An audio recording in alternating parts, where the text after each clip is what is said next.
اللہ اللہ کوئی تو ہے جو نظام ہستی چلا رہا ہے، وہی خدا ہے۔ دکھائی بھی جو نہ دے، نظر بھی جو آ رہا ہے، وہی خدا ہے۔ یا اللہ یا رحمان، یا اللہ یا رحمان، یا اللہ یا رحمان، یا اللہ یا رحمان یا بسم اللہ الرحمن الرحیم۔ عن انس رضی اللہ تعالی عنہ قال انکم لتعملون اعمالا هي ادق في اعینکم من الشعر كنا نعدها على عهد رسول الله صلى الله عليه وسلم من الموبقات، رواه البخاري وقال الموبقات المهلكات۔ وعن أبي هريرة رضي الله تعالى عنه عن النبي صلى الله عليه وسلم قال إن الله تعالى يغار، وغيرة الله تعالى أن يأتي المرء ما حرم الله عليه، متفق عليه۔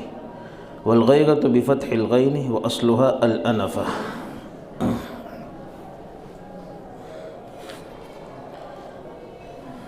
محترم دوستو، بزرگو،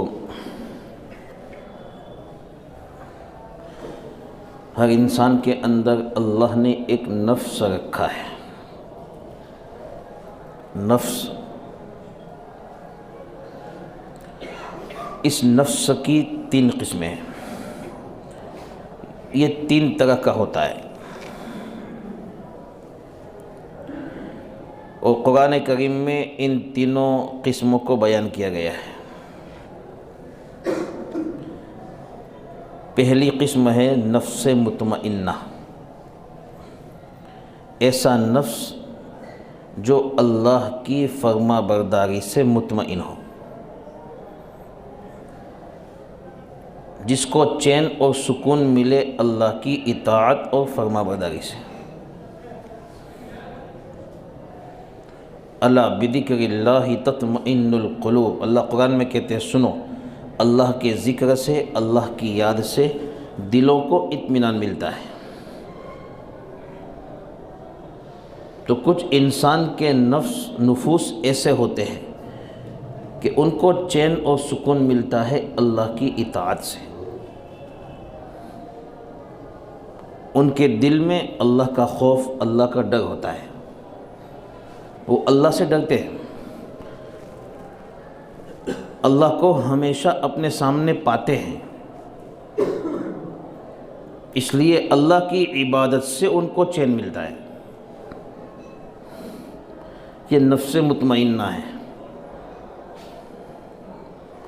قرآن میں اللہ فرماتے ہیں یا ایھا النفس المطمئنہ ارجعی الی ربک راضیۃ مرضیہ، یہ مطمئن نفس جاؤ، اپنے رب کی طرف لوٹ جاؤ، راضی اور خوش ہو کر۔ اس کو اللہ خوشی کی جتنے بھی چیزیں ہیں، جتنے بھی انعام ہیں، وہ سارے انعاموں سے اللہ نوازیں گے، ایسے نفس ہو۔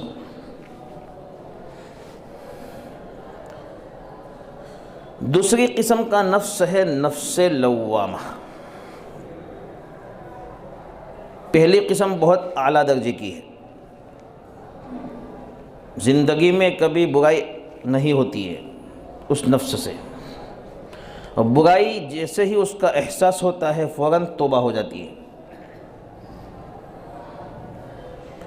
دوسری قسم کا نفس ہے نفس لوامہ، کہ جس کا نفس برائی پر اور منکر پر، اللہ کی نافرمانی کے ارتکاب پر، اللہ کی نافرمانی کو کرنے پر ملامت کرتا ہے۔ یہ آدمی نفس والا نافرمانی کرنے جاتا ہے، اس کا نفس ملامت کرتا ہے، بہت خراب چیز ہے، مت کر، اس کا انجام برا ہے، مت کر۔ نفس لوامہ، کسی کا نفس اگر لوامہ بن جاتا ہے تو یہ بھی بہت اچھا آدمی ہے،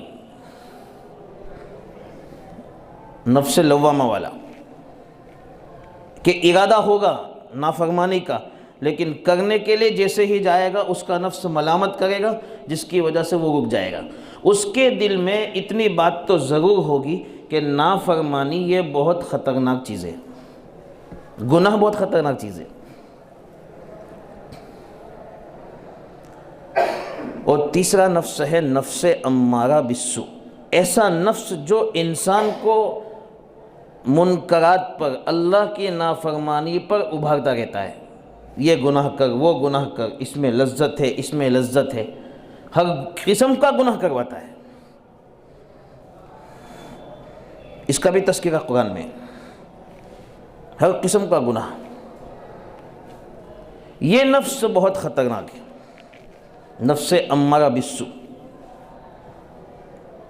جس آدمی کا نفس نفس امارہ بالسوء یعنی ایسا نفس جو گناہوں کا حکم دیتا رہتا ہے، ایسا نفس بن جاتا ہے تو پھر اس آدمی کے دل سے گناہ کی حقارت نکل جاتی ہے۔ وہ گناہ کو کچھ سمجھتا ہی نہیں ہے، اس کو کچھ پڑی ہی نہیں ہوتی ہے اللہ کی نافرمانی کی، بنداس اللہ کی نافرمانی کرتا ہے بلا خوف و خطر۔ نہ اس کو اللہ کی پڑی ہوتی ہے، نہ معاشرے کی پڑی ہوتی ہے، نہ کسی کی شرم و حیا ہوتی ہے، کسی کی شرم نہیں رکھتا ہے وہ۔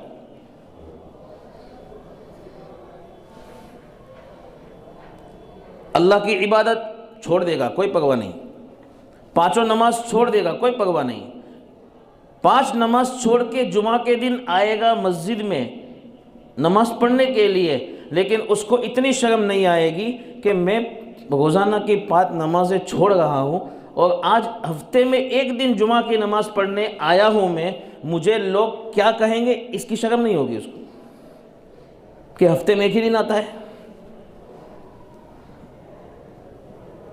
وہ کسی کا مال کھا جائے گا، کوئی پرواہ نہیں ہوگی، بنداس، اس کو کسی کی پڑی نہیں، کسی کی زمین ہڑپ کر لے گا، کوئی پرواہ نہیں۔ گناہ کا گناہ ہونا اس سے نکل جاتا ہے، اس کی حقارت دل سے نکل جاتی ہے، بڑے بڑے گناہ کی حقارت نکل جاتی ہے، چھوٹے چھوٹے گناہ کی بات تو دور ہے، بڑے بڑے گناہ جو بہت بڑی بڑی نافرمانیاں کہلاتی ہیں۔ یعنی زندگی کے جتنے بھی شعبے ہیں ان میں جتنی قسم کی نافرمانیاں ہیں، وہ ساری کی ساری نافرمانیاں وہ کرنے کے لیے تیار ہوتا ہے، اس کو نہ تو اللہ کی پڑی ہوتی ہے، نہ معاشرے کی پڑی ہوتی ہے، نہ سماج کی پڑی ہوتی ہے، زندگی گزارتا ہے اپنی بغیر کسی ڈر کے، اور اسی کو وہ بہادر سمجھتا ہے، بہادری اسی کو سمجھتا ہے، بہادری سمجھتا ہے اس کو کہ میں تو بہت بہادر ہوں۔ اس آدمی کا نفس نفس امارہ بالسوء کہلاتا ہے، یہ خطرناک درجہ ہے نفس کا۔ جس کا نفس نفس مطمئنہ ہوتا ہے، جو اللہ کی اطاعت اور عبادت سے مطمئن ہو جاتا ہے، اس پر چین سکون اس کو ملتا ہے، وہ نفس بہت اچھا نفس ہے۔ اور اس نفس کا فائدہ یہ ہوتا ہے کہ وہ اپنی نیک کام کو، اپنے نیک کام کو کرنے کے بعد بھی اس کو چھوٹا سمجھتا ہے۔ نیک کام ہوتے ہیں اس کی زندگی میں، بڑے بڑے نیک کام، لیکن اس کو بھی کیا سمجھتا ہے، چھوٹا، پتہ نہیں اللہ اس کو قبول کرے گا نہیں۔ صحابہ کرام رضی اللہ عنہم اجمعین کی یہی حالت تھی، بڑے بڑے نیک کام انجام دیتے تھے لیکن اس کے بعد بھی وہ یہی سمجھتے تھے پتہ نہیں یہ اللہ کے یہاں قبول ہوگا یا نہیں، اس کو بڑی نیکی نہیں سمجھتے تھے وہ، چاہے کتنے ہی بڑے بڑے کام انجام دیے، لیکن اس پر میری مغفرت ہو جائے گی ایسا یقین نہیں تھا۔ نفس مطمئنہ والے تھے۔ پہلا فائدہ یہ ہوتا ہے نفس مطمئنہ کا، اپنے جتنے بھی نیک اعمال زندگی میں انجام دیتے ہیں ان نیک اعمال کو بڑا عمل نہیں سمجھتے ہیں، بڑا کام نہیں سمجھتے ہیں، اور جو چھوٹے چھوٹے گناہ ان سے ہو جاتے ہیں ان چھوٹے چھوٹے گناہ کو بہت بڑا سمجھتے ہیں، بہت بڑا بھاری کام سمجھتے ہیں کہ ہم سے بہت بڑا بھاری کام ہو گیا جس سے اللہ ناراض ہو جائے گا، بہت بڑی بھاری غلطی ہو گئی جس سے اللہ ناراض ہو جائے گا، حالانکہ حقیقت میں دیکھنے جائے تو وہ ایک چھوٹا گناہ ہے۔ چھوٹے کام کو وہ بڑا بھاری کام سمجھتے تھے. یہ صحابہ کی شان تھی. یہ جس کا نفس مطمئن ہوگا اس میں یہ دو صفت ضرور ہوگی. اپنے کسی بھی نیک عمل کو بڑا نہیں سمجھیں گے اور چھوٹے سے چھوٹے گناہ کو بہت بھاری سمجھیں گے. اسی لیے اس سے پہلے بھی ایک دو مرتبہ ایک صحابی رضی اللہ تعالی عنہ کا قصہ میں سنا چکا ہوں کہ صحابی نبی کریم صلی اللہ علیہ وسلم کی خدمت میں حاضر ہوئے ہیں اور یہ کہہ رہے ہیں یا رسول اللہ انی اصبت ذنبا فاقمہ علی. یعنی اس صحابی سے بھول سے کسی عورت کا انہوں نے بوسہ لے لیا تھا, اتنا کام ہوا تھا, اتنی غلطی ہوئی تھی, لیکن نبی کریم صلی اللہ علیہ وسلم کی خدمت میں حاضر ہو کر یہ کہہ رہے ہیں اللہ کے رسول مجھ سے بہت بڑا گناہ ہوا ہے, اس لیے مجھ پر سزا جاری کیجیے, حد جاری کیجیے. حالانکہ حد کیسے گناہ پہ ہوتی ہے؟ حد سزا. اسلام میں بہت ساری سزائیں چند گناہوں پر مقرر ہے. کسی نے چوری کی تو اس کا ہاتھ کاٹا جاتا ہے. یہ ہاتھ کاٹنا چوری کی وجہ سے حد ہے. چوری بڑا گناہ ہے. کسی نے زنا کیا, وہ شادی شدہ ہے, تو اس کو سنگسار کیا جاتا ہے, گڑھا کھودا جاتا ہے, گڑھے میں کھڑا کیا جاتا ہے, پھر پبلک آ کر اس کو پتھر مارتی ہے یہاں تک کہ وہ مر جاتا ہے. یہ سزا ہے اس کی اسلام میں جو زنا کرتا ہے. یہ حد کہلاتی ہے. اور جو شادی شدہ نہیں ہے وہ اگر زنا کرتا ہے اور اس کا زنا ثابت ہو جاتا ہے تو اس صورت میں اس کو کوڑے لگائے جاتے ہیں. یہ حد ہے. تو چند گناہوں کی سزا ہے. دنیا کا نظام صحیح چلے, اس میں سے فساد ختم ہو جائے, اس فساد کو ختم کرنے کے لیے اللہ رب العزت نے چند سزائیں مقرر کی ہے. اگر دنیا میں یہ سزائیں جاری ہو جائے جو اللہ نے طے کی ہے تو انشاءاللہ ہماری ساری ماں بہنیں چھوٹی سے لے کر بڑی تک ان کی عزتیں محفوظ ہے, ان کی عفتیں محفوظ ہے, ان کی عزت محفوظ رہے گی. کوئی کسی کی کیا ہمت ہوگی, کسی کی کیا مجال ہوگی کہ کسی ماں بہن پر آنکھ اٹھا کر دیکھے. کسی کی کیا مجال ہوگی کہ روزانہ چوریوں کے واقعات انجام دے. کسی کی کیا مجال ہوگی کہ وہ زنا کا کام انجام دے. دنیا کا نظام صحیح چلے, فساد اس میں نہ آئے, اس لیے اللہ نے یہ سزائیں طے کی ہے. اور جن ملکوں نے یہ سزائیں اپنے اوپر لازم کر دی ہیں ان ملکوں میں جا کر پوچھو کہ 12 مہینے میں کتنے مقدمے زنا کے آتے ہیں, کتنے مقدمے حد کے عزت کے یعنی عورت کی عزت کے لوٹنے کے آتے ہیں, کتنے مقدمے قتل کے آتے ہیں, مرڈر کے آتے ہیں. پوچھو. نظام اچھا چلتا ہے. یہ کسی کو مارنے کے لیے, کسی کے ہاتھ کاٹنے کے لیے یہ نظام نہیں ہے, یہ سزائیں نہیں ہیں. سزائیں اس لیے ہیں کہ لوگوں کے ہاتھ کٹنے سے بچ جائیں, لوگوں کے مال محفوظ رہیں, لوگوں کی عزتیں محفوظ رہیں, لوگوں کی جان محفوظ رہیں, اس لیے یہ سزائیں ہیں. وہ صحابی نبی کریم صلی اللہ علیہ وسلم کی خدمت میں حاضر ہو کر یہ کہہ رہے ہیں کہ میں نے ایک بڑا گناہ کیا ہے. حالانکہ وہ گناہ بڑا نہیں تھا, چھوٹا تھا. زنا بڑا گناہ ہے. زنا کے جتنے بھی مقدمات ہیں وہ گناہ ہیں, لیکن زنا کے مقابلے میں چھوٹے ہیں.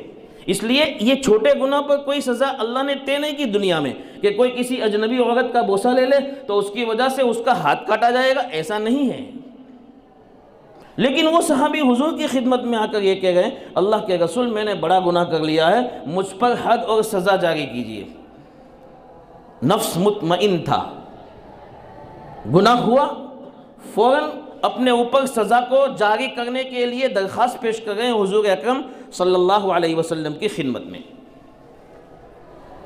چھوٹی بات کو بھی وہ بڑا سمجھتے ہیں, اس لیے کہ حدیث میں آتا ہے, عبداللہ بن مسعود رضی اللہ تعالی عنہ کی روایت ہے, امام بخاری رحمۃ اللہ علیہ نے اس بات کو نقل کیا ہے کہ عبداللہ بن مسعود رضی اللہ تعالی عنہ فرماتے ہیں مومن آدمی, ایمان والا آدمی جب اس سے کوئی گناہ ہو جاتا ہے, نافرمانی ہو جاتی ہے, تو اس کو وہ ایسا سمجھتا ہے جیسے کہ وہ پہاڑ کے نیچے بیٹھا ہے اور پہاڑ اس پر گرنے والا ہے. ایسا سمجھتا ہے ایمان والا آدمی, یعنی یہ پہاڑ اس پر گر کر وہ اس کو ہلاک کر دے گا. کیونکہ مومن کا دل منور ہوتا ہے, نور سے بھرا ہوتا ہے.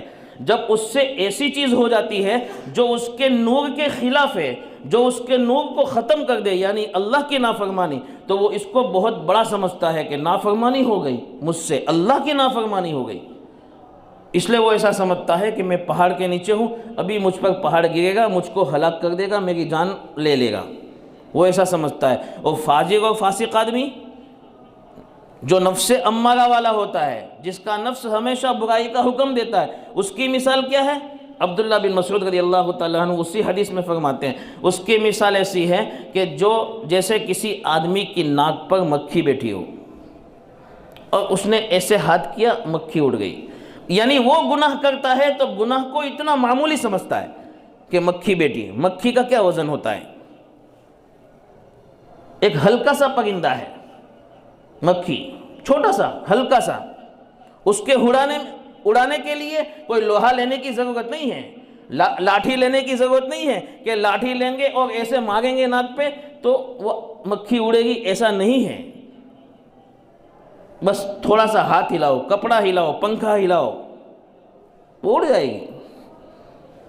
ایسا سمجھتا ہے فاسق اور فاجر آدمی گناہ کو، جس کا نفس امارہ ہوتا ہے۔ تو ایمان والے آدمی کا نفس امارہ نہیں ہے، اس کا نفس تو مطمئنہ ہونا چاہیے،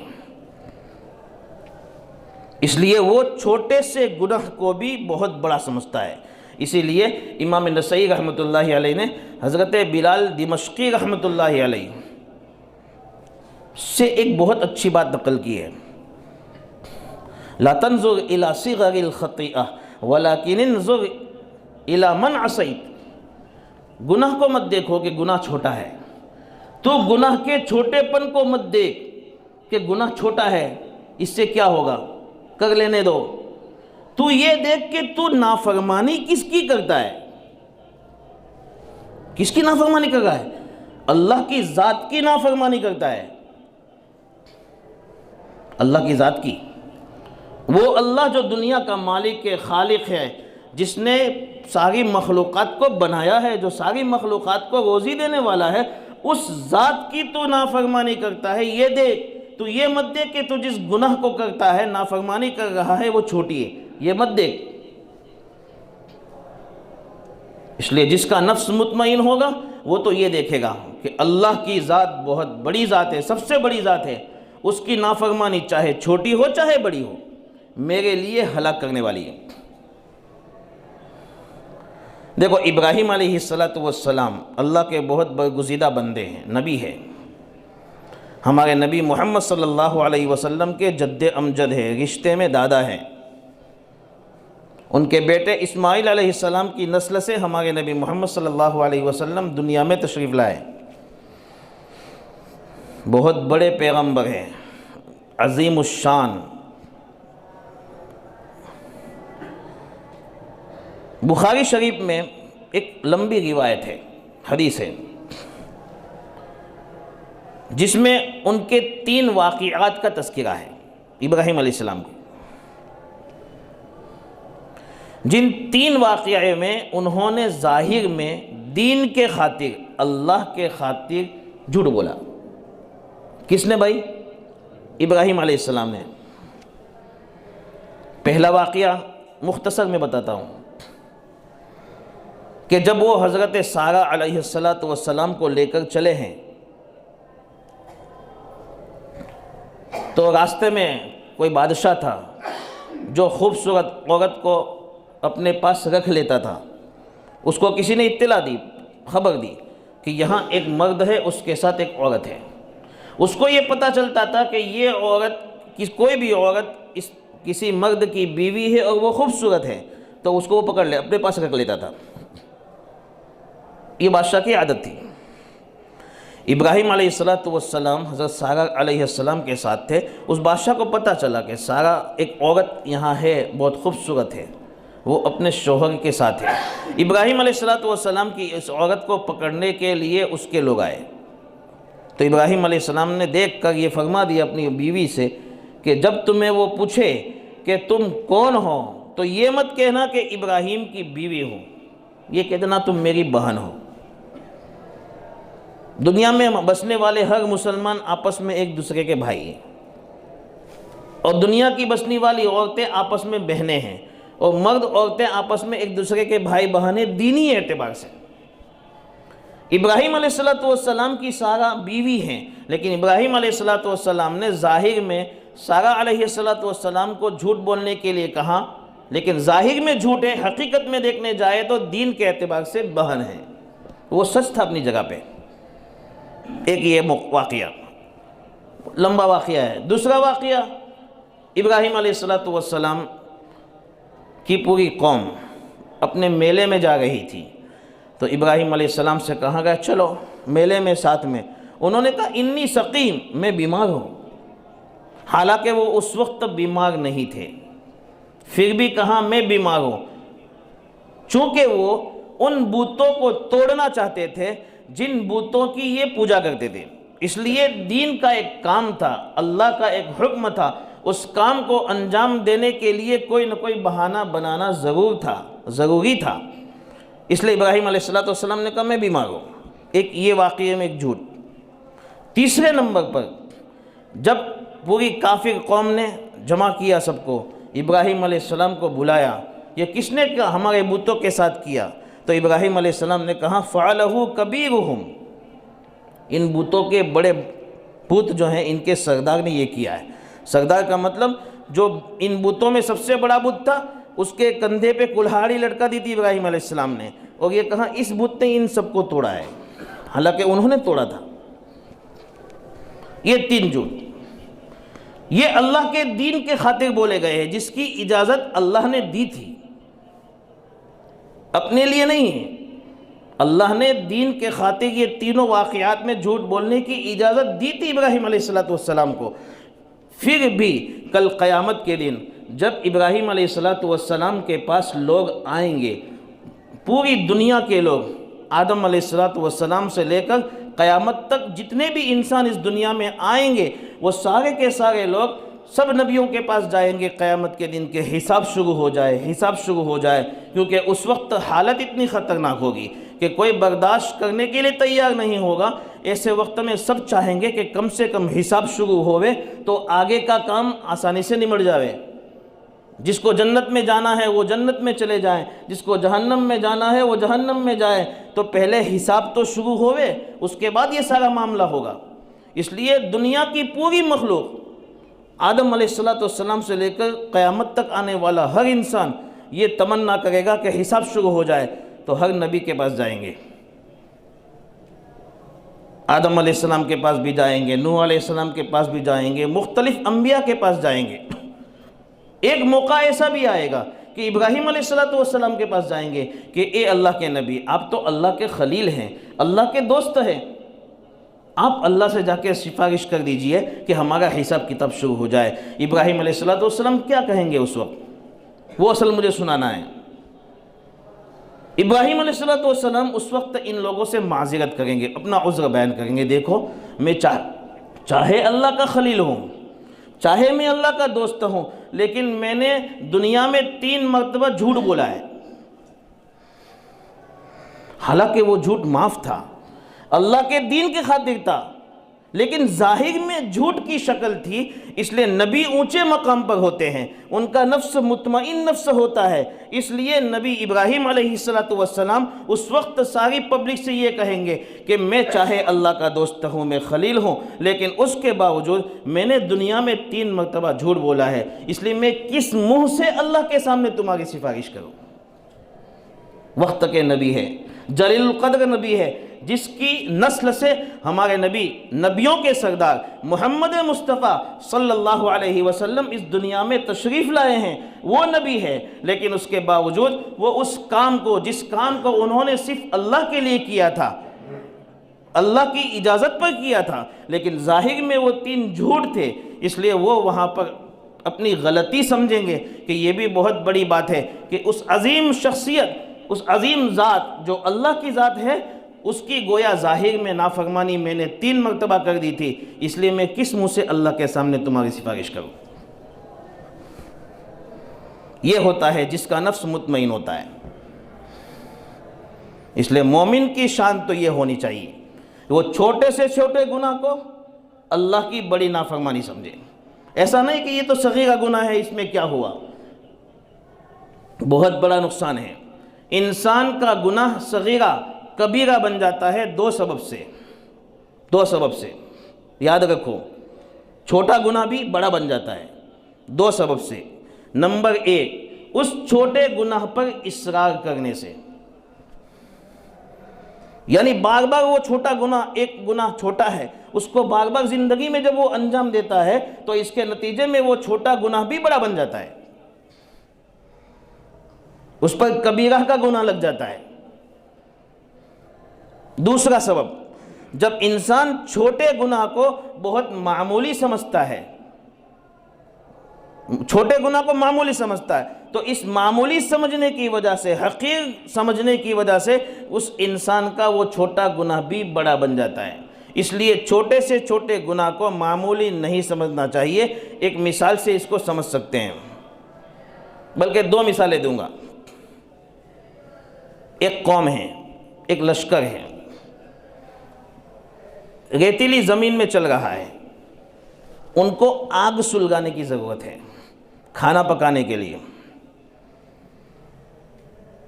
کہیں لکڑی نہیں. اتفاق سے لشکر میں سے کچھ لوگوں کو بھیجا گیا، لکڑیاں ڈھونڈ کے لاؤ. تو کسی نہ کسی آدمی کو ایک لکڑی ملی، دوسرے کو ایک چھوٹی سی لکڑی ملی، تیسرے کو ایک چھوٹی سی لکڑی ملی. 10 آدمیوں کو مان لو کہ 10 لکڑیاں ایک ایک کر کے مل گئی. ظاہر بات ہے کہ وہ آدمی جس کو ایک لکڑی ملی ہے وہ تو یہی سمجھے گا کہ میری ایک لکڑی سے کیا ہوگا. لیکن 10 آدمی الگ الگ جہت سے، الگ الگ جانب سے وہ ایک ایک لکڑیاں لے کر آئیں گے، اور جب سب جمع کریں گے تو 10 لکڑیوں کی وجہ سے کھانا بن جائے گا. ایسا ہی ہوتا ہے چھوٹے گناہ میں. انسان اس کو چھوٹا سمجھتا ہے، لیکن نتیجہ یہ ہوتا ہے کہ وہ چھوٹا سمجھنے کی وجہ سے کبھی نہ کبھی اس کے لیے عذاب کا سبب بن جاتا ہے. جیسے یہاں کھانا پکنے کا سبب بن گیا چھوٹی لکڑی، ایک آدمی کے لیے تو وہ چھوٹی ہی تھی. ایک دوسری مثال، ایک آدمی چل رہا ہے، راستے میں کسی خطرناک جانور سے پالا پڑا، کسی طرح اس سے بچ کر وہ نکل گیا. لیکن اس کے آگے اس کو چونٹی نے کاٹ لیا. دوسری مرتبہ دوسری چونٹی نے کاٹا، تیسری مرتبہ تیسری چونٹی نے کاٹا، اس کو زخمی کر دیا، جس کی وجہ سے وہ بے ہوش ہو گیا. ایسا ہو سکتا ہے. بڑے گناہ سے بچ رہا ہے، چھوٹے گناہوں میں مبتلا ہوتا جا رہا ہے، اس کو وہ سمجھ نہیں رہا ہے کہ یہ گناہ ہے. تو نتیجہ یہ ہوتا ہے کہ جس طرح چونٹی انسان کو ہلاکت میں ڈال سکتی ہے، شیر سے بچ جاتا ہے، لیکن چونٹی سے وہ نہیں بچ رہا ہے، اس کو چونٹی بھی ہلاکت میں ڈال سکتی ہے. ایسے بڑے گناہ سے بچنے کے ساتھ ساتھ اگر انسان چھوٹے چھوٹے گناہ کو چھوٹا سمجھ کر کرتا رہتا ہے تو اس کے لیے کبھی ہلاکت کا سبب بن جاتا ہے. اس لیے ہم سب کو چاہیے کہ ایسی نافرمانیوں سے ہم اپنے آپ کو بچائیں، ہم اس کو چھوٹا نہ سمجھیں. حضرت انس رضی اللہ تعالی عنہ یہی فرمانا چاہتے ہیں، انکم لتعملون اعمالا ہی ادق فی اعینکم من الشعر. تم ایسی نافرمانیاں کرتے ہو. حضرت انس اپنے زمانے میں جو تابعین ہیں ان کو کہہ گئے ہیں. چونکہ صحابہ رضی اللہ عنہ مجمعین اور ان کا ایمان بہت اعلیٰ درجے کا تھا، بہت اونچے درجے کا تھا، ان کے دل میں یقین جمع ہوا تھا. اس لیے اس پختہ ایمان کی وجہ سے وہ لوگ چھوٹے چھوٹی نافرمانیوں سے بہت ڈرتے تھے. لیکن انہوں نے دیکھا کہ ان کے بعد کا زمانہ تابعین کا ہے جو بالکل قریبی زمانہ ہے، لیکن ان قریبی زمانے میں چھوٹی چھوٹی باتوں کو، جن کو وہ بڑی بڑی بات، بڑے بڑے گناہ سمجھتے تھے، ان صحابہ تھی یہ چھوٹی بات لیکن بڑے بڑے گناہ سمجھتے تھے، وہ ان تابعین کی نگاہ میں چھوٹے چھوٹے گناہ ہو گئے. اس لیے وہ اپنے سامنے اپنے شاگردوں کو یہ کہتے تھے، یہ جو کام تم کرتے ہو جو تمہاری نگاہ میں بال سے بھی زیادہ باریک ہے، یعنی بہت چھوٹے چھوٹے گناہ ہیں، بہت چھوٹی چھوٹی نافرمانیاں ہیں، ہم اللہ کے رسول صلی اللہ علیہ وسلم کے زمانے میں انہی کاموں کو ہلاک کرنے والے کام سمجھتے تھے. یہ فرق تھا. کتنا فرق آسمان و زمین کا ہے سمجھنے میں.